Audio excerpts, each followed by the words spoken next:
हाय, good afternoon. सास बहू और सेंसेक्स के आज के इस एपिसोड में आप सबका स्वागत है। आज हम लोग की अगले आधे घंटे तक मदद करेंगी अरिहंत कैपिटल मार्केट्स की कविता जैन। कविता स्क्रीन्स पर आपके। कविता, हाय, गुड आफ्टरनून। बस बातचीत की शुरुआत करते हैं। पहले प्लीज हमेशा की तरह वो स्टैंडर्ड ड्रिल लाइए स्क्रीन्स पे। Toll free number, WhatsApp number, Twitter ID, please reach out करिएगा। कोशिश होगी आप लोग की ज्यादा से ज्यादा क्वेरीज हम लोग सॉल्व कर पाए। और अब लाइए जरा आज का निफ्टी का इंट्राडे चार्ट। कल शाम तक खासी दिक्कत थी, कल देर रात तक खासी दिक्कत थी, क्योंकि यूएस के मार्केट्स हर टिक के साथ प्रेशर बढ़ा रहे थे। डाउ 1300 पॉइंट कल के ट्रेडिंग सेशन में करेक्ट हुआ था। यूएस के तीनों बेंचमार्क 4, 5, 5.5% गिरे। रात में एसजीएक्स निफ्टी ने इंडिकेट कर दिया था कि हमारे लिए बड़ा दिक्कत भरा सेशन होगा। इवन सुबह भी एसजीएक्स निफ्टी 300 पॉइंट दबाव में था। और एक्चुअल सेशन में हमने बहुत बढ़िया रिकवरी दिन के लो से डिलीवर करी। वो बाजार में एफआईएस का बढ़िया फ्लो, उनके कंटिन्यूस लिक्विडिटी, सब मदद करती हुई हमारी। तो दरअसल उस गैप डाउन को अपॉर्चुनिटी के तौर पे बाजार ने देखा और वहां से लैच ऑन करा गया। बढ़िया इंट्राडे रिकवरी प्ले आउट होती। हाँ, ये जो फ्यूचर्स प्रोड्यूसर्स आप दिखा रहे हैं डायरेक्टर साहब स्क्रीन पे, ये इंपॉर्टेंट है। यूएस में वो इन्फ्लेशन के नंबर्स पे कल प्रेशर आया, पर उसके बाद फर्दर शायद दबाव ना आए। यूएस के फ्यूचर्स अब इन ग्रीन ट्रेड कर रहे हैं, तो प्रेशर अब ईज ऑफ होने की तैयारी हो रही है। तो ऐसा नहीं कि बैक टू बैक अब अनवाइंडिंग का प्रेशर कंटिन्यू होगा। ये एक रिलीफ था। और हमारी रेजिलियंस, हमारी स्ट्रेंथ तो अपने आप में, हम globally one of the best performing equity markets हैं। वन ऑफ द बस इसलिए कर रहा हूं क्योंकि एवरेशन के तौर पे कुछ हो सकते हैं छोटे छोटे मार्केट्स, लेकिन बड़ों में हम सबसे बेहतर परफॉर्म करने वाले मार्केट हैं। तो हमारी रेजिलियंस अलग ही थी। जब ग्लोबल क्यूज खराब थे, जब ग्लोबल क्यूज सपोर्टिव हुए, तो हम और तेजी तूल पकड़ रहे थे। और उस रेजिलियंस का, भारतीय बाजार में एक्यूमुलेशन का, स्ट्रेंथ का एग्जाम्पल आज का ट्रेडिंग सेशन है। और निफ्टी लोज से जो रिकवर हुआ आपकी स्क्रीन पर आएगा। 18,000 के पार ऊपर अब हम इस समय फिर से कामकाज करते हुए नजर आ रहे हैं। महज 45 पॉइंट दूर, 300 पॉइंट नीचे वाला महज 45 पॉइंट, 250 पॉइंट की रिकवरी निफ्टी ने डिलीवर करी। निफ्टी बैंक तो अपनी ही चाल में 1% की मजबूती के साथ ट्रेड होता हुआ, और उसकी इंट्राडे, उसकी चाल से ज्यादा उसकी इंट्राडे रिकवरी देखिए आप। निफ्टी बैंक लेकर आइए 1000 पॉइंट की इंट्राडे रिकवरी। ब्रेथ 1 for 1 पे हो गई है। 1.1:7, 1:8 डिक्लाइंस के फेवर वाली, यानी कि गिरने वाले ज्यादा थे, और अब तस्वीर 1 for 1 का रेशियो हो गया है। तो ना सिर्फ वो लार्ज कैप्स को मैनेज किया जा रहा है, लोअर लेवल से रिकवरी आ रही है, ऐसा नहीं है। Across the board market low level से सुधर रहा है। गिरने वाले स्टॉक्स रिड्यूस हो रहे हैं, बढ़ने वाले इंप्रूव होते ही चले जा रहे हैं। यह है बाजार की रेजिलियंस, यह है बाजार का मूड। कविता, ऐसे में कैसे अप्रोच कर रहे हो आप लोग मार्केट को? क्या strong pillar to pillar strength के साथ ये बाजार मूव करता हुआ नजर आ रहा है? हाय, गुड आफ्टरनून आशीष जी। आज की जो रिकवरी है, that shows the Indian economy का जो रेजिलियंस है वो हम देख रहे हैं। और bank Nifty is like rock star of the day. जिस तरीके से रिकवरी दिखा है, और सारे ही कंस्टिट्यूएंट्स आप बैंक निफ्टी के लेके, वेदर पीएसयू और प्राइवेट, सारे लार्ज कैप जो है वो पार्टिसिपेट करते हुए दिख रहे हैं। As like Nifty for day concern, हमें लगता है ये मोमेंटम जो है ये फर्दर एक्सटेंड होता हुआ दिख सकता है। पुट राइटिंग जो है वो लगातार हम देख रहे हैं, इवन ऑन बैंक निफ्टी 2 और निफ्टी 2। मुझे लग रहा है ये मोमेंटम राइड होता हुआ दिखेगा। 18,027 का ये जो लेवल क्रॉस हुआ है, एक इमीडिएट जो पिवट पॉइंट है निफ्टी का, वो है 18,057 पर। तो वंस 18057 के लेवल्स को अगर हम क्रॉस कर पाते हैं, तो फर्दर ये एक्सटेंड होते हुए दिख सकता है 18,100 के लेवल्स की तरफ। तो व्हाटएवर जिन्होंने भी पोजीशन लिया है इंट्राडे के लिहाज से, उन्हें एक ट्रेलिंग स्टॉप लॉस मेंटेन करना चाहिए 17,990 का, और अपनी पोजीशन को राइट करना चाहिए फॉर 18,057, 18,100 के लेवल। वंस 18,057 का लेवल क्रॉस होता है। And in the same way bank Nifty is the rock star. हम already like in our house 41,400 पे कॉल को राइड कर रहे हैं। तो 41,500 पे कॉल राइटर्स का एक जोन है, अगर उसे क्रॉस कर पाता है तो फर्दर टूल पकड़ते हुए दिखेगी बैंक निफ्टी में। जो ऑलरेडी पोजीशन बनाए हुए हैं, ट्रेलिंग स्टॉप लॉस मेंटेन करना चाहिए। मुझे लगता है 41,160, 41,160 के स्टॉप लॉस के साथ मोमेंटम को राइड कीजिए। 41,500 एक इमीडिएट हर्डल होगा। वंस वो क्रॉस होता है तो we may move towards next levels की तरफ हम बढ़ते हुए दिखेंगे, that is 42,000। nearby. But intraday के लिए आज से trailing stop loss should be the strategy is 41,160. Trail करें स्टॉप लॉस को, अच्छे अप मूव्स अभी भी बनेंगे। दिखाइए एक बार एशिया। अरे निफ्टी बैंक तो खैर जितना दिखाएं उतना कम, 500 पॉइंट नीचे वाला 500 पॉइंट ऊपर अब ट्रेड करता हुआ। एशिया दिखाइएगा और वो दिखाएगा कैसे हम आउट परफॉर्म कर रहे हैं। देखिए सारे के सारे एशियन मार्केट्स अभी भी ऑलमोस्ट उतने ही दबाव के साथ ट्रेड कर रहे हैं जितना सुबह नजर आ रहे थे। और हमारी कहानी देखिए, हम ऑलमोस्ट ग्रीन में निफ्टी आ चुका है, निफ्टी बैंक तो निकल चुका है, निकल पड़ा है। सवाल जवाब के सिलसिले की शुरुआत कर रहा हूं। दिल्ली जाना है, कुरुक्षेत्र जाना है और लखनऊ जाना है। शुरुआत दिल्ली से, और दिल्ली से आपको आपकी स्क्रीन पे कोमल शर्मा नजर आएंगी। कोमल मैम, गुड आफ्टरनून सर। कोमल मैम, सबसे पहली दिक्कत कहां पे आ रही है, कौन सा स्टॉक है कविता के लिए? सर मेरी लूट मोबाइल और विप्रो। सर मैंने तो पहले किससे, पहले विप्रो से शुरू कर करते हैं। आईटी आज फॉर्म में है, जी। मतलब फॉर्म में मतलब चर्चा में है। विप्रो कब लिया था, क्यों लिया था?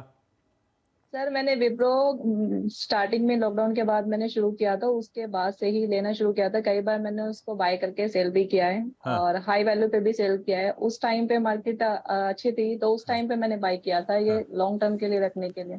लेकिन थोड़ा ये नीचे आ गया इसलिए। आपकी बातों से लग रहा है आपने कोविड के समय से ही शुरुआत करी है शेयर बाजार की, है ना? हाँ जी हाँ जी हाँ जी। विप्रो इससे पहले कई बार तेजी लिया, तेजी हुई, निकाला। इस बार मामला फंस गया। मैंने हाँ जी 300 पे भी स्टार्टिंग में 300 पे था, मैंने लिया उसको। कितनी बार मैंने इंट्राडे पे सेल भी किया है। और अब ये ज्यादा ही उस टाइम पे 600 के आसपास जा रहा था ये, तो मैंने उस टाइम पे बाई किया था। अब मैं ये पूछना चाहती हूँ कि ये इस लेवल तक कब तक आएगा? नहीं ठीक है, लॉकडाउन के समय कोई पॉकेट अगर सबसे ज्यादा चमकी थी तो आईटी था, ये सही है। हर दिन तेजी, गजब का उछाल, लॉकडाउन के मल्टी बैगर बने थे। स्टॉक अच्छे थे। हाँ मल्टी बैगर बने थे, एंड में जाते जाते फंस गए। तो ये ऐसा इस तरह से मोमेंटम चेंज करते थे तो आप स्टॉप लॉस लगाते हो या फिर ऐसे ही लेते थे, ऊपर मिल जाता था निकाल लेते थे? ऐसा कुछ कभी दिक्कत आई नहीं तो स्टॉप लॉस कभी ध्यान में नहीं आया? नहीं लिया ही नहीं, ध्यान में नहीं रहा। और कम पे लेते थे फिर सेल कर देते थे। कविता इस बार मामला फंस गया, और इस बार आईटी वाकई फंस गया। कंसर्न्स हैं फंडामेंटली, और आज सारा गांव रिकवरी के मोड पे, तो आईटी अलग से स्टैंड आउट कर रहा है अपनी वीकनेस के थ्रू। और विप्रो उसमें से one of the weakest fundamentally at least. तो ये 100 रुपये मेरी बाइंग से, 125 रुपये मेरी बाइंग से नीचे है। मुझे कब और क्या मिलेगी प्रॉफिटेबल एग्जिट, कितना इंतजार करना पड़ेगा, करूं इंतजार कि नहीं करूं? Okay, so Ashish ji is like trading perspective से लिए थे और अभी से इन्वेस्टमेंट में कन्वर्ट किए। But it's like as you said कि आईटी काउंटर्स में हम लोग काफी प्रॉब्लम देखे हैं, बट काउंटर एक ओवरसोल्ड टेरिटरी की तरफ ऑलरेडी बढ़ चुका है। और एक बेस बिल्डिंग एक्टिविटी कोशिश है 370 के लेवल्स के आसपास, जो कि इसका 61% रिट्रेसमेंट भी होता है। तो ये जो गिरावट है वहां बहुत हद तक इन लेवल्स पर रुकना चाहिए, 370 के लेवल्स पर। तो मुझे लगता है होल्ड कीजिए आपकी पोजीशन को, एंड इन केस अगर आप एवरेज आउट कर सकते हैं, सिंस आप ट्रेडिंग नजरिए से लिए थे, अब ये इन्वेस्टमेंट बैट की तरफ आपकी लिए बढ़ गया है, तो मुझे लगता है एवरेजिंग की जा सकती है। जो सही लेवल होगा 373 का होगा। ये अपने 20 डेज मूविंग एवरेज के ऊपर निकला है, बट स्टिल स्ट्रेंथ अभी उतना नहीं आया है कि अपने प्रीवियस रेजिस्टेंस को ब्रेक कर पाए। So in that case थोड़ा सा टाइम लग सकता है। और Wipro comparatively to other like Infy के अगर हम देखें तो वो एक ज्यादा बेहतर बेट होगा इसी सेक्टर में अगर हम देखना चाह रहे हैं। बट अदरवाइज ये थोड़ा सा स्लो मूविंग होता है। बट आई विल रिकमेंड कि आप होल्ड कीजिए अपनी पोजीशन को, और 373 का एक स्टॉप लॉस मेंटेन कीजिए। इसी बीच में अगर आप एवरेज आउट करना चाहते हैं तो सेम काउंटर में आप एवरेजिंग कर सकते हैं। जबकि बेहतर नजरिया मुझे लगता है कि इन्फी में अगर आप पोजीशनिंग करना चाहते हैं तो आप वहां कर सकते हैं ऑन करंट लेवल। तो आप आसान शब्दों में इसका मतलब ये हुआ कि ज्यादा बेहतर ये है कि विप्रो से एग्जिट करूं, इस पैसे को इन्फोसिस में डालूं, अगर आईटी में ही एक्सपोजर लेना है तो, और इन्फोसिस में ज्यादा दमखम है, ज्यादा गुंजाइश है और जल्दी और बेहतर रिटर्न आने की। कविता ऐसा आंसर मानूं? एग्जैक्टली। तो ये कॉल कोई कंपल्शन तो नहीं है ना कि आईटी में रहना है कोमल मैम? नहीं सर।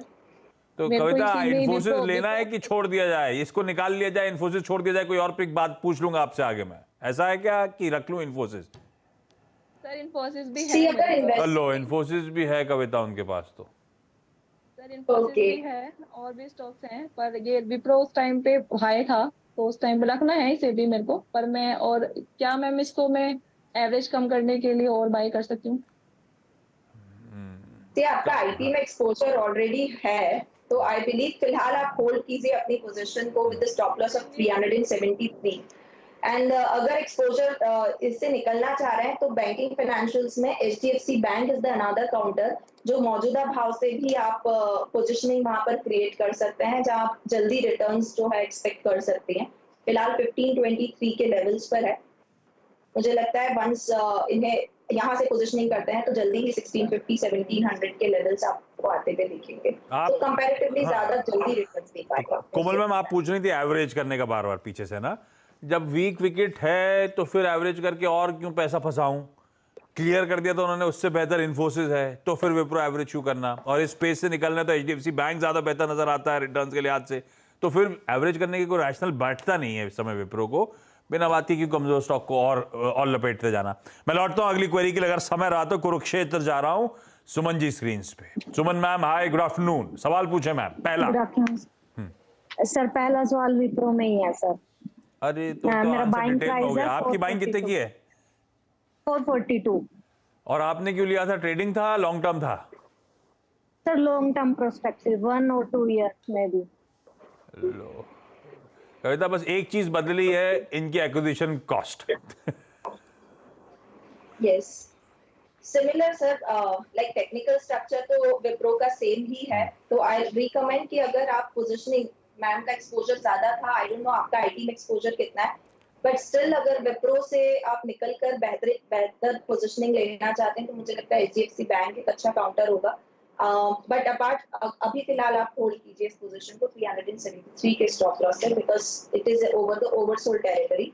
थोड़े से उछाल पर अगर एग्जिट मिलता है तो वहां आप एक पोजीशनिंग कर सकते हैं। सुमन जी, निकलने का ही है, उछाल में निकलना है हमें विप्रो से। विप्रो की डिटेल में चर्चा हो गई। अगली कौन सी क्वेरी है तो उस पर चलते हैं।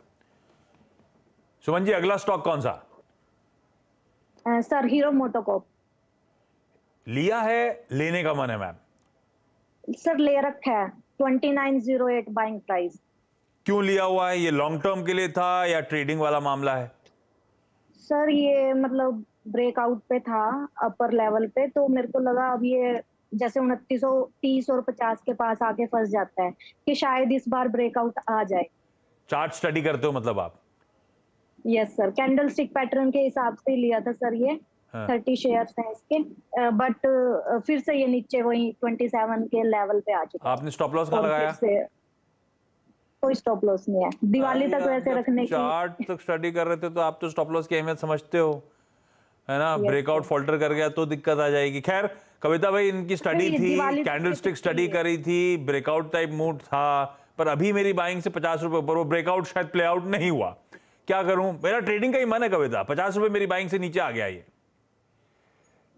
एग्जैक्टली, क्वेश्चन देखकर भी मुझे लग रहा था ट्रेडिंग पर्सपेक्टिव से लिया है, बट समहाउ अभी एक स्ट्रॉन्ग कंसोलिडेशन में है। जहां इन्होंने लिया है वही इसका एक इमीडिएट रेजिस्टेंस है, लाइक 2930 2940, और कंसोलिडेशन बना हुआ है 2730 से 2930 2940 के लेवल पे, फिलहाल बीच में है। मुझे लगता है पोजीशन को भी फिलहाल आप होल्ड कीजिए, 2790 का स्ट्रिक्ट स्टॉप लॉस मेंटेन कीजिए अगर ट्रेडिंग आपका पर्सपेक्टिव है तो। मुझे लगता है वंस ये क्रॉस कर पाता है, फेस्टिविटीज भी अभी आगे है, मुझे लगता है उसे ध्यान में रखते हुए आप होल्ड कीजिए अपने पोजीशन को। ट्रेडिंग नजरिया है 2730 का स्टॉप लॉस मेंटेन कीजिए। लखनऊ से इंदु शर्मा मैम आपकी स्क्रीन पे। इंदु मैम, सॉरी थोड़ा डिले के साथ आपके पास तक पहुंचा। Good afternoon ma'am. Good afternoon ma'am, पहली क्वेरी क्या? पेटीएम 30 शेयर्स हैं और 1758 रुपए से। ये आईपीओ के समय जब लिस्ट हुआ उसी समय ले गया था क्या? उसी से जी। नहीं, सही बात है, उस समय सबको लगा था ये 2100 वाला 1700 मिल रहा है, कई लोगों ने, और सब उसके बाद गिरता ही चला गया, रुका ही नहीं है। कविता, इसके साथ दिक्कत ये आपके लिए कि लिमिटेड हिस्ट्री है इसकी, पर फिर भी उस लिमिटेशंस के बीच में पेटीएम अब मूव करना शुरू करा है, अच्छा मूव कर रहा है रह रहे के, पर मेरी बाइंग बहुत ऊपर की 1700 ऑड लेवल्स की।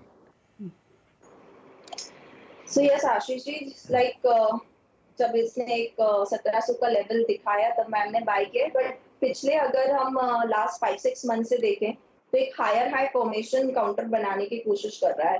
दैट मीन्स एक बेस बिल्डिंग एक्टिविटी बनते हुए दिख रही है ऑन पेटीएम। तो मुझे लगता है पोजिशनिंग अगर आपने यहाँ बाइंग की है तो अभी फिलहाल होल्ड कीजिए। स्ट्रिक्ट स्टॉप लॉस मेंटेन करना चाहिए आपको 680 का। ऑल्दो स्ट्रेंथ वो नहीं आया है कि मैं कहूँ ट्रेंडिंग अप है या ट्रेंडिंग डाउन है, चार्ट हिस्ट्री भी कम होती है, लेकिन स्टिल क्योंकि काउंटर पिछले 5 से 6 महीने में एक बेस बना रहा है 680 के एक स्टॉप लॉस के साथ, अब अभी आपकी पोजीशन को होल्ड कीजिए। इमीडिएट जो टारगेट्स हमें चार्ट सेटअप पर लगते हैं वो लगता है 740 के लेवल्स अगर क्रॉस कर पाता है ये, तो पॉसिबल टारगेट से 780 के लेवल्स की तरफ बढ़ते हुए दिखेगा। thereafter we'll check out once again कि वहाँ किस तरीके के वॉल्यूम बिल्डअप होते हैं, चार्ट सेटअप होते हैं। अभी तो ये होल्ड वाला मामला है ना कविता? Yes, निकल hold गई वाला क्या मामला। अभी तो होल्ड वाला मामला मान के चलूं कविता, है ना? Yes, hold। अच्छा इंदु मैम, पता है ये अब इसके लिए कोई फंडामेंटल रैशनल भी नहीं है, क्योंकि भाई एक loss making new age business, जितने भी एक्सपर्ट से हम लोग बातचीत करते हैं चैनल पे भी, कई बार अगर आपने सुना हो तो वो सब इसको अपने पोर्टफोलियो का एक छोटा सा अंश वो रिस्की बेट के तौर पे रख के चल रहे हैं कि इनमें से पता नहीं कौन सी न्यू एज कंपनी कब फट जाए, तो वो सिर्फ रिस्की बेट के तौर पे, क्योंकि वैल्यू करना बड़ा मुश्किल हो रहा है। और इस समय दिक्कत ये आ गई पेटीएम वगैरह के साथ, ये न्यू एज कंपनीज जिनके अनाप शनाप वैल्यूएशंस थे, पैसा जा रहा था, खिंच रहा था, अब पैसा वापस आना शुरू हुआ है, वो एफआईएस के फ्लोज आने शुरू हुए हैं, तो इस समय होल्ड करें, सही स्ट्रैटेजी है। देखते हैं कहां तक ये ले जाएगा और रिविजिट करते रहेंगे, रीअसेस करते रहेंगे। लेट आए आपके पास, समय खत्म हो रहा है, लेकिन आपके फिर एक और स्टॉक लूंगा। कौन सा मैम? एनबीसीसी है। किस भाव पे, कितनी क्वांटिटी? 400 है 72 के भाव पे। और ये क्यों लिया था? लॉन्ग टर्म वाला मामला है या long term? NBCC long term, एक सरकारी कंपनी, वैसे एक समय चला बहुत अच्छा था, इसमें कोई शक नहीं, लेकिन सरकारी कंपनी को सिक्लिकल के ज्यादा तौर पर ट्रीट करना ज्यादा अच्छा रहता है। एनबीसीसी कविता बहुत अच्छा, मेरे ख्याल से मुझे याद पड़ता है एक 3 साल बैक टू बैक इसने one of the top performing stocks में से एक बार आया था, उसके बाद से ऐसा गिरा है, ऐसा ठंडा पड़ा है कि अब चल के ही नहीं दे रहा है, और मैंने लॉन्ग टर्म के लिए डबल द कॉस्ट पे ले रखा है आज के भाव के हिसाब से। या एग्जैक्टली, तो कंसर्न आपने खुद ने इतना सारे कुछ बताए हैं। The thing is all about, क्योंकि एक गवर्नमेंट एंटिटी है, ऑल्दो नवरत्न एंटिटी है, बट स्टिल स्लो मूविंग होते हैं ये काउंटर्स, और आपकी कॉस्टिंग है 75 के लेवल्स पर। फिलहाल ये एक हायर हाई फॉर्मेशन चार्ट्स पर बता रहा है और रिलेटिव स्ट्रेंथ बता रहा है कि फर्दर एक्सटेंड होते हुए दिख सकती है। आई रिकमेंड कि आप होल्ड कीजिए अपनी पोजीशन को until and unless 30 के लेवल्स के ऊपर ये बना हुआ है। ये जो मोमेंटम बना है काउंटर में पिछले कुछ महीनों से, 2 या 3 महीने से हायर फॉर्मेशन बन रहा है, वो एक्सटेंड होते हुए दिख सकते हैं, जो कि 39 और 40 के लेवल्स मुझे इमीडिएट दिखते हैं। वंस वो लेवल क्रॉस कर पाता है तो ये 48 और 50 के लेवल्स की तरफ बढ़ेगा, बट आपकी कॉस्टिंग पर आने में से समय लगेगा। बट अगर आप लॉन्ग टर्म नजरिए से लिए हैं तो होल्ड कीजिए अभी अपनी पोजीशन को 30 के स्ट्रिक्ट स्टॉप लॉस के साथ। I am long term investor. पर स्टॉप लॉस लगाइएगा मैम, 30 रुपीज। आपकी भाव बहुत दूर हैं, अब ये डबल होगा तब तो हमारे भाव के पास पहुंचेगा शायद। तो कविता कह रही है 30 का स्टॉप लॉस लगा के फिलहाल के लिए तो होल्ड करिए, शायद अभी यहां से कुछ तेजी दिखाता हुआ नजर आए। कोमल मैम, सुमन मैम, इंदु जी, आप सबका जुड़ने के लिए धन्यवाद। कविता, थैंक यू सो मच सारी क्वेरीज बढ़िया तरीके से सॉल्व करने के लिए। ब्रेक के उस पार एक क्विक मार्केट अपडेट।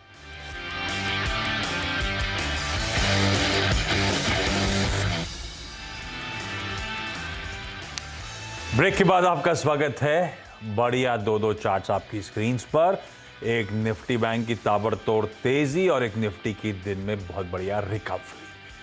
छोड़े जाता हूं एक और इंटरेस्टिंग इमेज के साथ आपको। निफ्टी बैंक अपने जो अब तक के क्लोजिंग हाईज थे उसके ऊपर है। इंट्राडे हाई से कितनी दूर रह गए, अब तक के रिकॉर्ड हाई से कितनी दूर, वो कैलकुलेशन आपकी स्क्रीन पे रह रहा है कि सीएनबीसी आवाज पे आता रहेगा। बहुत बढ़िया तेजी हम बैंक्स में एंजॉय कर रहे हैं। ये देखिए, महज 500 अंक दूर रिकॉर्ड हाई से निफ्टी बैंक इस समय कामकाज करता हुआ। ब्रेक के उस पार मिड कैप मंत्र। नमस्कार।